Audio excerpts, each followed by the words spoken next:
On va prendre le temps de, bien sûr, ouvrir la parole de Dieu.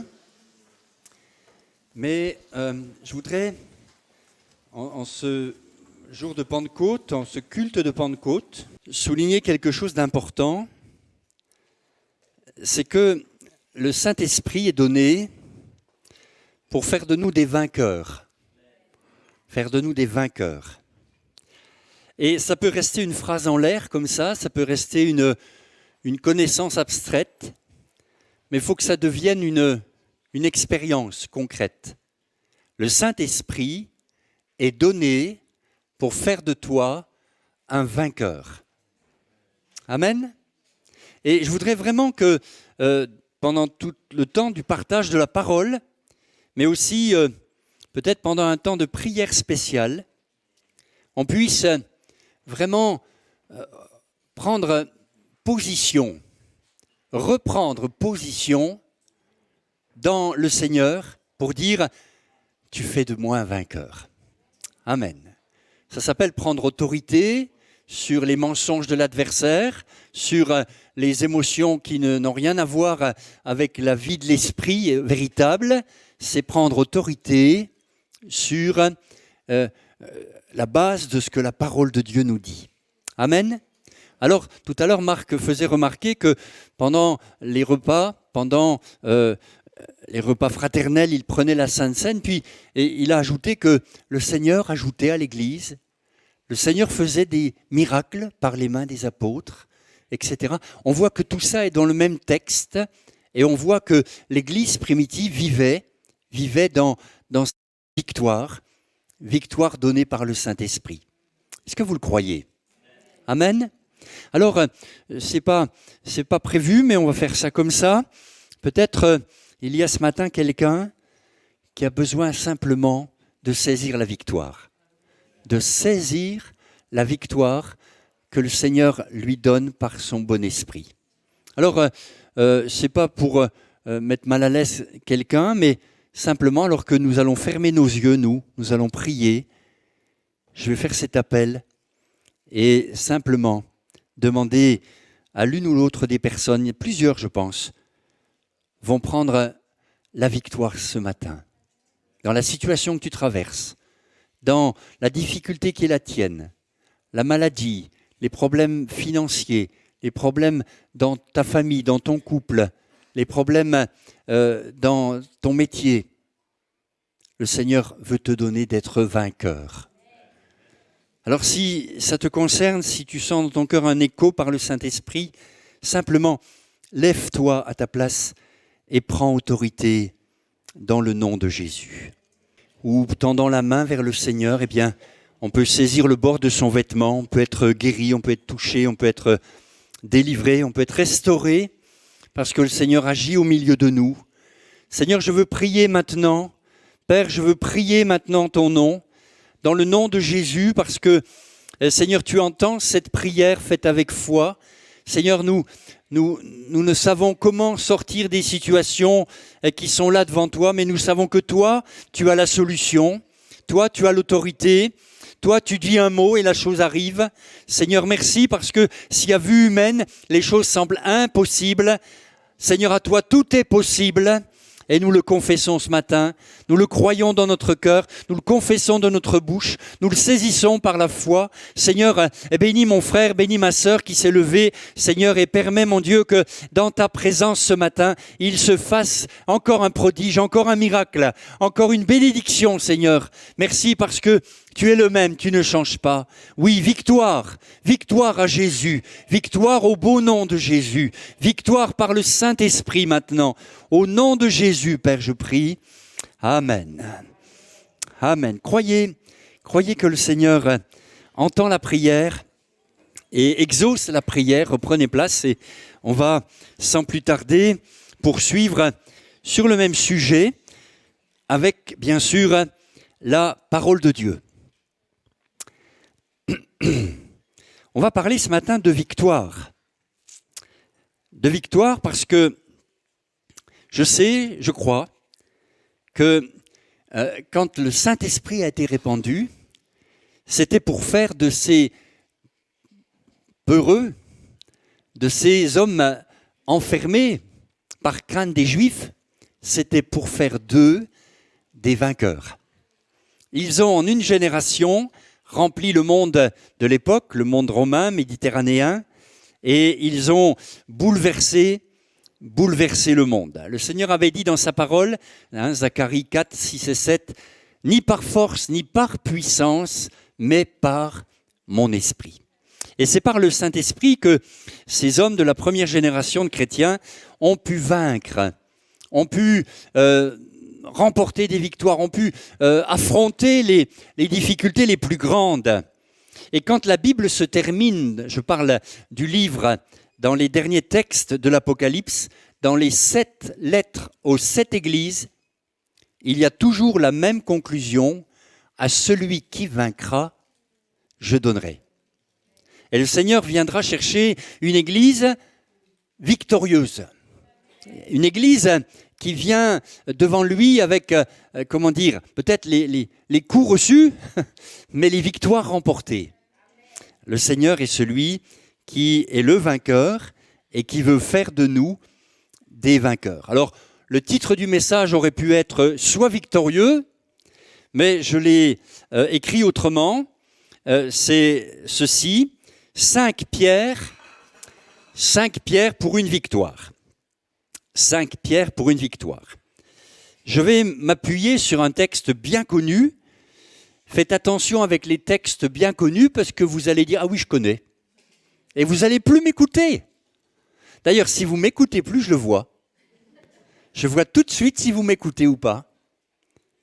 C'est l'histoire de David et Goliath et ne dites pas « Ah oui, je connais ». Parce que le Saint-Esprit, je crois, va encore dans ce texte nous donner quelque chose qui peut-être est nouveau. Tiens, j'avais jamais vu ça comme ça.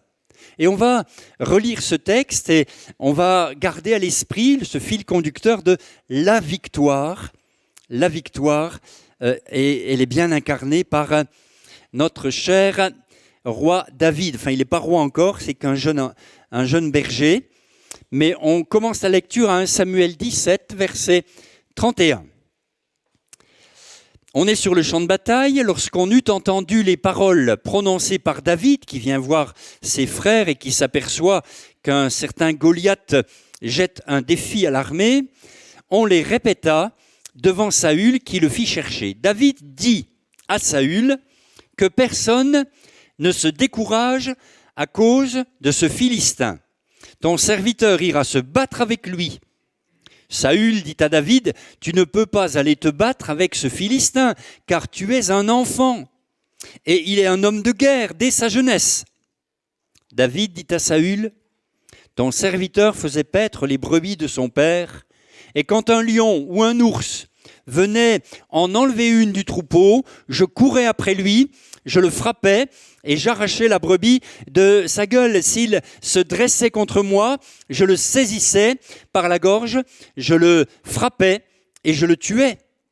C'est ainsi que ton serviteur a terrassé le lion et l'ours, et il en sera du Philistin, de cet incirconcis, comme de l'un d'eux, car il a insulté l'armée du Dieu vivant. David dit encore, l'Éternel qui m'a délivré de la griffe du lion et de la patte de l'ours me délivrera aussi de la main de ce Philistin.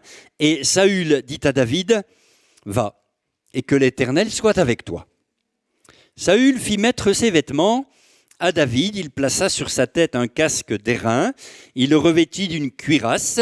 David ceignit l'épée de Saül par-dessus ses habits et voulut marcher, car il n'avait pas encore essayé. Mais il dit à Saül, je ne peux pas marcher avec cette armure, je n'y suis pas accoutumé. Et il s'en débarrassa. Il prit en main son bâton, choisit dans le torrent 5 pierres polies, et les mit dans sa gibecière de berger et dans sa poche. Puis, sa fronde à la main, il s'avança contre le Philistin. Le Philistin s'approcha peu à peu de David, et l'homme qui portait son bouclier marchait devant lui. Le Philistin regarda, et lorsqu'il aperçut David, il le méprisa, en voyant en lui qu'un enfant blond et d'une belle figure. Le Philistin dit à David, suis-je un chien pour que tu viennes à moi avec des bâtons? Et après l'avoir maudit par ses dieux, il ajouta, viens vers moi, et je donnerai ta chair aux oiseaux du ciel et aux bêtes des champs. David dit aux Philistins, tu marches contre moi avec l'épée, la lance et le javelot, et moi, je marche contre toi au nom de l'Éternel des armées, du Dieu de l'armée d'Israël que tu as insulté. Aujourd'hui, l'Éternel te livrera entre mes mains.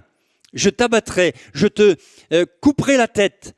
Aujourd'hui, je donnerai les cadavres du camp des Philistins aux oiseaux du ciel et aux animaux de la terre. Et toute la terre saura qu'Israël a un Dieu, et toute cette multitude saura que ce n'est ni par l'épée, ni par la lance que l'Éternel sauve. Car la victoire appartient à l'Éternel, et il vous livre entre nos mains. Aussitôt que le Philistin se mit en mouvement pour marcher au-devant de David, David courut sur le champ de bataille à la rencontre du Philistin. Il mit la main dans sa gibecière, il y prit une pierre et la lança avec sa fronde. Il frappa le Philistin au front, et la pierre s'enfonça dans le front du Philistin qui tomba le visage contre terre. Ainsi, avec une fronde et une pierre, David fut plus fort que le Philistin. Il le terrassa et lui ôta la vie, sans avoir d'épée à la main.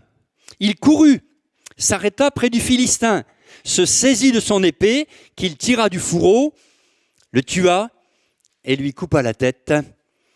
Les Philistins, voyant que leur héros était mort, prirent la fuite, et les hommes d'Israël et de Juda poussèrent des grands cris et allèrent à la poursuite des Philistins jusque dans la vallée et jusqu'aux portes d'Écron. Les Philistins, blessés à mort, tombèrent dans le chemin de Sharaïm jusqu'à Gath et jusqu'à Écron. Et les enfants d'Israël revinrent de la poursuite des Philistins et pillèrent leur camp. David prit la tête du Philistin et la porta à Jérusalem, et il mit dans sa tente les armes du Philistin. La victoire. Ce récit me parle d'une belle victoire, d'une victoire retentissante. David a choisi dans le torrent 5 pierres polies. Bon, je sais, il en a eu besoin que d'une, mais on verra qu'il y a quelque chose quand même qu'il faut relever derrière ça. D'où mon titre, 5 pierres pour une victoire. Vous savez, ce qui a rendu David célèbre, d'après vous, c'est quoi? Pourquoi est-ce qu'on parle de David aujourd'hui encore? C'est parce que il a vaincu Goliath. Pourquoi est-ce qu'on parle de Moïse? Parce qu'il a fait traverser la mer Rouge. Pourquoi est-ce qu'on parle de Josué? Parce que les murailles de Jéricho sont tombées. David a eu son Goliath. Moïse était devant sa mer Rouge. Josué était devant une ville de Jéricho barricadée, fermée, imprenable. Élie attendait depuis 3 ans la pluie.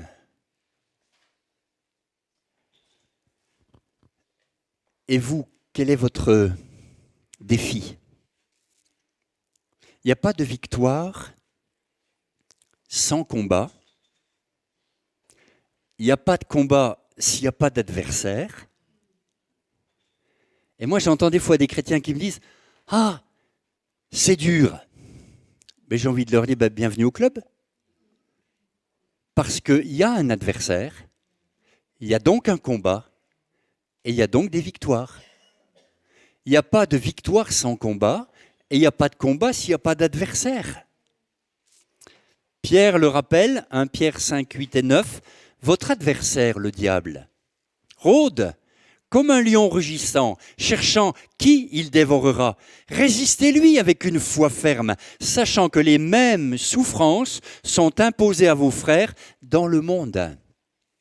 Le combat ne va pas faire de toi, comment dire, un mou, mais un fort. Le combat, les mains exercées au combat, c'est ainsi qu'on arrive à la victoire. Ne pas vouloir de combat dans sa vie chrétienne, c'est un non-sens. Je ne vous dis pas que j'aime l'adversaire, mais je sais que c'est incontournable. Il n'y a pas... Ceux qui veulent vivre pieusement en Jésus-Christ seront persécutés. Et on devrait beaucoup plus, nous en Occident, qui sommes l'Église en Occident est comme ramollie, on devrait beaucoup plus armer notre pensée de la pensée de souffrir et de combattre, parce que la victoire est à ce prix-là. David avait son Goliath, Moïse avait sa mer rouge infranchissable, Josué son Jéricho, Élie ses années de sécheresse, et on pourrait continuer les exemples, et partout, on verrait que c'est comme si Dieu permettait, et ce qui fait qu'on parle d'eux encore aujourd'hui, c'est leur combat victorieux contre ce qui se dressait devant eux. Si tu veux qu'on parle de toi demain, mets-toi au combat aujourd'hui. Engage le combat aujourd'hui. N'évite pas le combat. Regarde en face les choses. Le diable, comme un adversaire, comme un lion rugissant, cherche qui il dévorera. Le texte original dit « qui se laissera dévorer ». Tu veux te laisser dévorer ? David, devant le lion, déjà, le poursuivait et lui arrachait la brebis de la gueule. Et on voit bien qu'il y a là quelque chose qui fait qu'on parle encore de David. C'est un combattant. L'esprit de combat fait défaut aujourd'hui à l'Église en Occident. Je dis l'Église en Occident parce que quand vous êtes persécuté dans les pays où c'est dangereux d'être chrétien, le combat, il est permanent. Vous êtes tout le temps en alerte. Vous êtes tout le temps en train de prier. Nous, on se relâche. Nous, on fait comme s'il n'y avait plus d'adversaire. Nous, on fait comme s'il n'y avait plus de danger. Nous, on fait comme si on était déjà arrivé. C'est un danger énorme. Il y a un combat. Il y a, avant la victoire, un combat à mener. Alors David va avoir une stratégie. Et on va un petit peu s'y arrêter. J'ai dit tout à l'heure, il a choisi 5 pierres, pas une seulement, mais 5. En quelque sorte, si je paraphrase, il a de la réserve dans sa gibecière et dans ses poches. Si à tout hasard, la première pierre n'avait pas marché, il y en avait une seconde. La première a marché, la première a fonctionné. Il n'en a suffi que d'une. Mais lui, il en avait 4 autres. Qui ici peut me dire que la victoire, il l'a remportée du premier coup ? Moi, j'ai dû m'y reprendre plusieurs fois des fois. Et c'est vrai qu'il est bon d'avoir de la réserve. Quand un roi vient trouver Élisée va mourir et c'est Josias, je crois, qui vient à son chevet. Les mains d'Élisée se posent sur les mains de Josias avec l'arc et la flèche. Il tire par la fenêtre, puis ensuite il dit à Josias de frapper avec les autres flèches, de frapper le sol. Et Josias frappe 3 fois. Élisée lui dit, mais tu aurais dû frapper 5, 6 fois. Tu aurais battu les Syriens autant de fois. Tu ne les battras que 3 fois. On voit bien que le Seigneur ne veut pas que notre vie se limite à un combat, une victoire, mais qu'on ait de la réserve. Et je crois que c'est important dans la stratégie de David de relever qu'il était prévoyant et il avait prévu que si ça ne marchait pas au premier coup, il y en avait d'autres, des pierres qui arrivaient. Deuxième pensée dans sa stratégie, je vois qu'il va viser la tête. Il va viser la tête de l'adversaire. Il ne va pas viser ses genoux, il ne va pas viser son estomac ou son bras, il va viser la tête. Ça, c'est de la stratégie. Jésus n'a pas fait autre chose. Qu'est-ce qu'il a fait au diable? Il lui a écrasé quoi? Pas les orteils, hein? Il lui a écrasé la tête. Par la croix, il a dépouillé les dominations, les a livrées en spectacle, et comme la promesse avait été faite à Ève dans le jardin d'Éden, ta postérité lui écrasera la tête. Vous savez, dans nos combats, il ne faut pas qu'on combatte, des choses accessoires. Non, il faut aller à l'essentiel. On n'a pas à combattre, dit l'Écriture, la chair et le sang. On a à combattre des esprits méchants dans les lieux célestes. On a à combattre celui qui tire les ficelles derrière les choses de ce monde. Je ne sais pas si vous êtes d'accord avec moi, mais je suis au moins d'accord avec moi-même. Le monde d'aujourd'hui est complètement fou. On marche sur la tête. On enseigne aux enfants en maternelle qu'ils sont peut-être pas garçons ou filles, hein, qu'ils choisiront plus tard. On oblige les parents à accompagner l'enfant dans cette mutation de genre. Enfin, je cite cet exemple-là, mais il y en a plein d'autres. On marche sur la tête. La loi sur la fin de vie qu'on nous prépare, c'était cette semaine. Hein. L'Assemblée nationale a été beaucoup plus loin, à la commission qui prépare les choses, a été beaucoup plus loin que le texte premier. Et il y a des verrous qui sautent. Et vous allez voir que, avec peut-être une dérogation permise, maintenant ce sera une solution pour tout le monde. On marche sur la tête, mais on n'a pas à lutter contre la chair et le sang. Les députés ne sont pas nos ennemis. Les gens qui font les lois ne sont pas nos ennemis. On prie pour eux. Mais qui au-dessus tire les ficelles? Dans notre combat, qui faut-il viser? David avait de la stratégie. Il a visé la tête. Il a visé la tête de Goliath. Et il l'a atteint. Le Seigneur te dit ce matin que tu n'as pas à craindre, mais que tu dois viser la tête de l'adversaire. Là où les décisions mauvaises se prennent, des esprits méchants dans les lieux célestes. Et si on savait, frères et sœurs, tout ce qui se trame derrière notre vie d'église finalement. Le diable, il hait l'église. Il veut la détruire. Et dans bien des conflits, dans bien des problèmes, ce n'est pas le frère, ce n'est pas la sœur les responsables. C'est quelqu'un derrière qui tire les ficelles. Alors ayons l'intelligence de viser la tête et pas de se tromper d'adversaire. Parce que je crois que c'est important que si on vise la tête, le reste va s'écrouler. Hein. Amen. Troisième pensée, j'ai relevé quelque chose, c'est qu'il se servira de l'épée de Goliath pour lui couper la tête.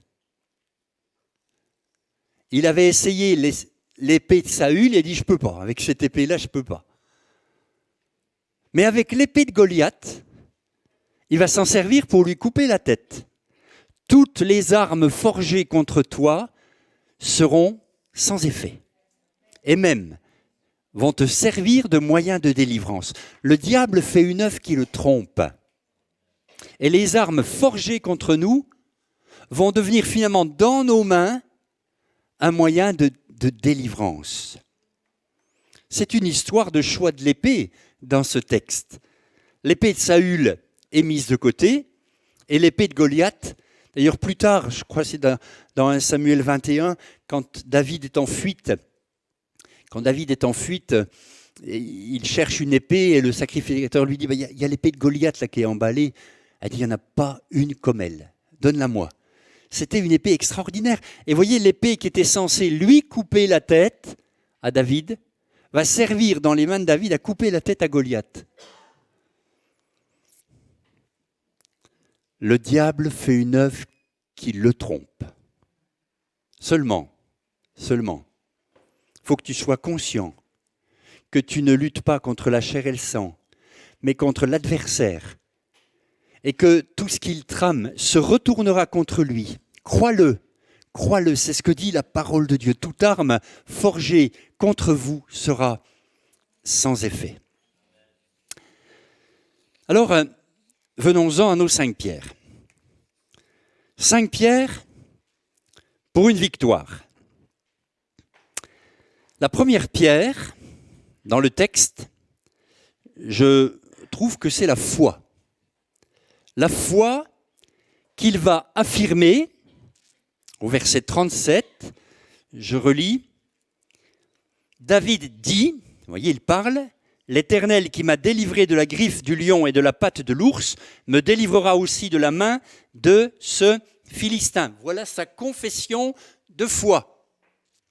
Et puis, ça, il le dit devant Saül.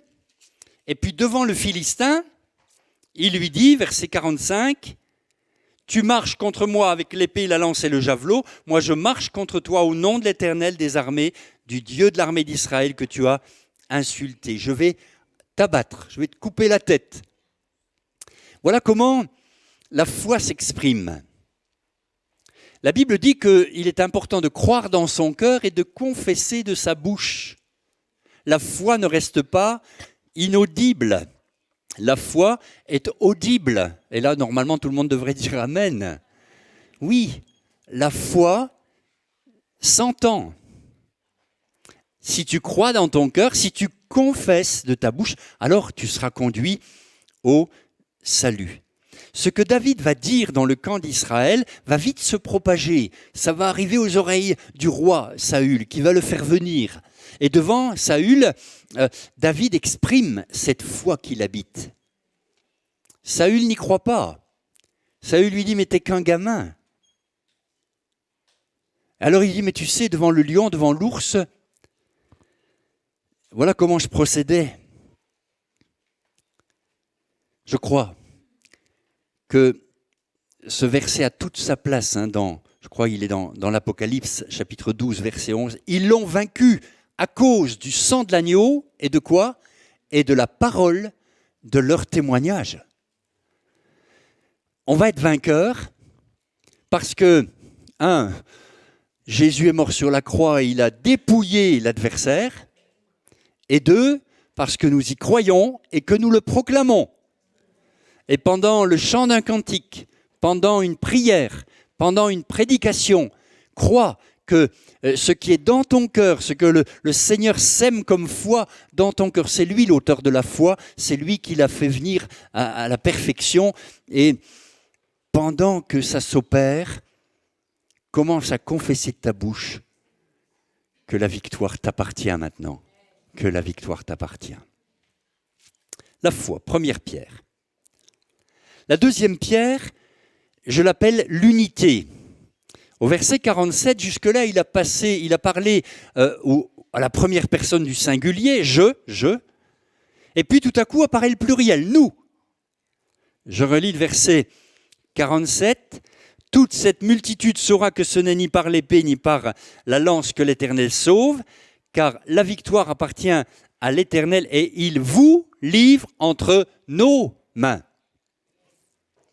Il passe du je au nous. Apprenons à parler au pluriel. Nos victoires vont se remporter collectivement. Le collectif a une force, pas vrai ? Et quand on est ensemble, on est plus fort. Et je crois que l'unité, c'est pour ça que le diable cherche à diviser. L'unité est une vraie pierre dans notre fronde. Soyons unis. On est très différents, on vient d'arrière-plans différents, de pays différents, de langues différentes, mais ça c'est accessoire. Soyons unis dans le Seigneur. Soyons unis, c'est une force pour la victoire. Et quand unis qu'ils étaient dans la chambre haute, parce qu'ils étaient ensemble, le Saint-Esprit est venu et a fait d'eux des vainqueurs. Et quand il y en a un qui était attrapé, mis en prison, qu'est-ce que faisaient tous les autres? Ils priaient pour lui. L'Église priait pour Pierre. Et quand l'apôtre Pierre sort, où est-ce qu'il se rend? Dans une maison où il y a quoi? Une réunion de prière. Ils sont là ensemble, ils prient. Soyons unis, frères et sœurs. C'est une vraie force, c'est une vraie pierre dans notre lance, dans notre... c'est une vraie arme pour atteindre l'ennemi. Je ne sais pas si vous regardez quelquefois les documentaires animaliers. Il m'arrive de voir en passant comment font les lions pour attraper les proies. Souvent, ils se mettent ensemble. Et comment font les proies pour leur échapper? Elles se mettent ensemble. Et les cornes du buffle protègent les petits, les derniers nés. Et c'est toujours celui qui traîne tout seul qui va se faire attraper. Je crois que l'unité est une vraie force, une vraie arme pour vaincre l'ennemi. La foi, l'unité. La troisième pierre, je dirais que on pourrait parler du zèle. À plusieurs reprises, je crois 2 reprises, il est dit que David courut. Vous voyez pas, c'était pas un trouillard, hein. C'était pas un peureux, hein. Quand le Philistin s'est avancé, David n'y est pas allé en reculons, hein. Il a couru vers lui. Il a couru vers lui. En fait, il avait l'habitude de courir. Puisqu'on le lit au verset 34, quand le lion et l'ours venaient attaquer la brebis, il lui courait après. Vous savez, si vous n'avez jamais couru, ça va être dur de courir. Mais si vous avez appris à courir, alors vous tiendrez la distance. La course, vous savez que la vie chrétienne est une course. La Bible dit, c'est l'apôtre Paul qui dit à la fin de sa vie, j'ai achevé la course. C'est un marathon, hein, ce n'est pas un 110 mètres haies. Hein.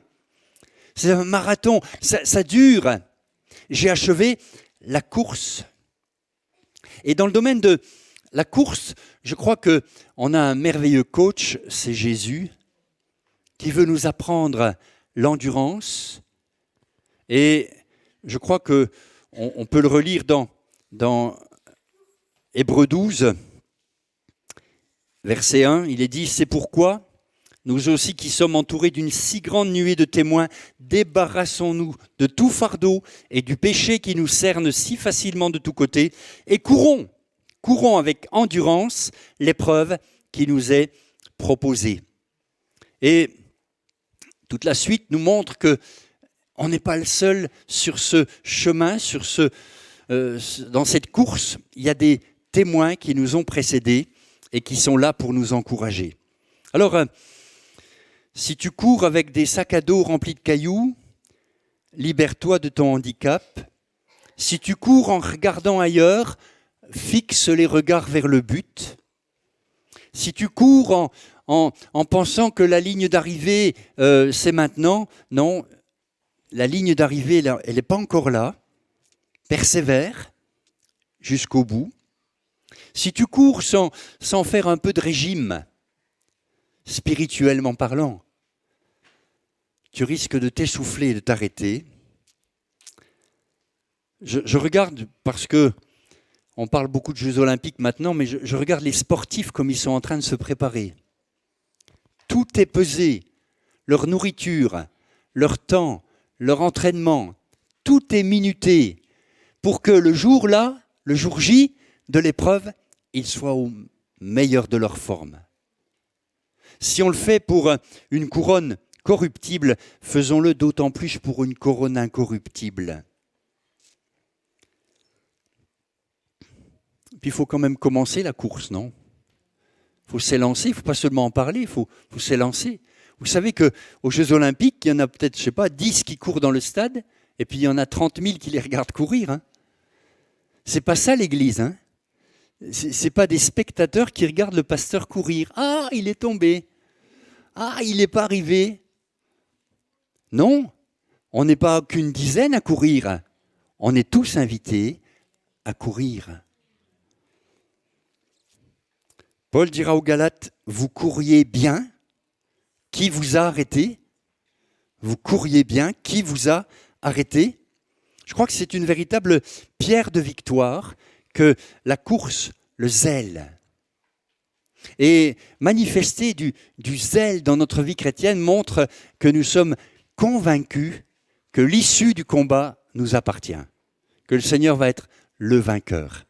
Et cet ado, parce qu'il est ado, hein, cet ado David, qui court vers cet homme de guerre qui est 3 fois plus haut que lui, moi je me dis que ce garçon, il a compris quelque chose.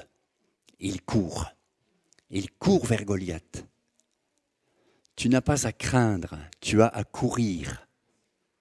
Tu as à comprendre que la victoire, elle est de ton côté. Et tu peux, toi aussi, remporter la victoire. La 4e pierre, je l'appelle l'humilité. L'humilité parce que David va se baisser pour prendre dans le torrent les 5 pierres polies. On sait que Dieu résiste aux orgueilleux, mais il fait grâce aux humbles. Et que c'est en se soumettant à Dieu qu'on peut résister au diable et qu'il fuira loin de nous. 5 pierres polies à prendre dans le lit du torrent.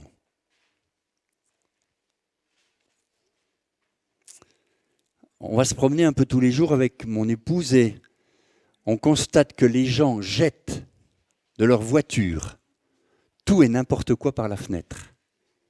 Et nous, dans notre quartier, on est très écolo, on ramasse tout pour le mettre à la poubelle. Parlant de ça avec ma fille, elle me dit, tu as une tige, vous savez, les tiges qui permettent de sans se baisser. Elle dit, oui, c'est une bonne idée, j'aurai moins mal au dos. Je vais peut-être recevoir en cadeau une tige pour ramasser les déchets. Mais il n'y avait pas de tige dans la main de David. Il a dû s'abaisser, il a dû plier le genou. On voit, je pense à Élie qui sur le mont Carmel, alors que la sécheresse est terrible, va mettre sa tête dans ses genoux. Sa tête dans ses genoux. Toutes nos pensées dans la prière. Et là, un petit nuage va apparaître et la pluie va revenir. Nous étions dans la Drôme pendant quelques années et on disait de cette rivière, la Drôme, qui se jette dans le Rhône, que les plus vieilles pierres étaient les plus petites. C'est celles qui s'étaient décrochées de la montagne et qui, dans le lit de la rivière, étaient venues jusqu'à l'embouchure. Et on disait que à l'embouchure, les pierres étaient plus petites qu'au début de la rivière, où elles étaient plus grosses. Ça veut dire quelque chose.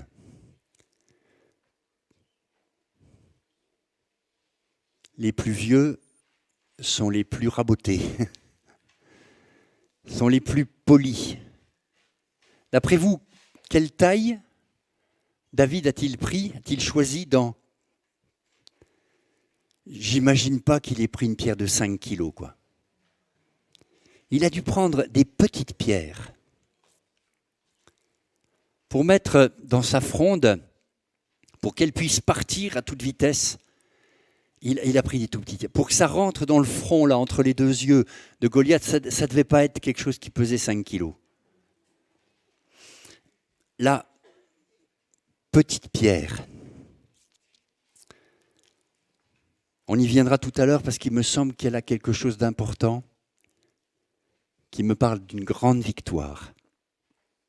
Mais je retiens ici l'humilité de prendre ce qui est travaillé par le temps, arrondi par le temps, poli par le temps et les épreuves, et qui va être dans les mains du Seigneur et dans tes mains une pierre de victoire.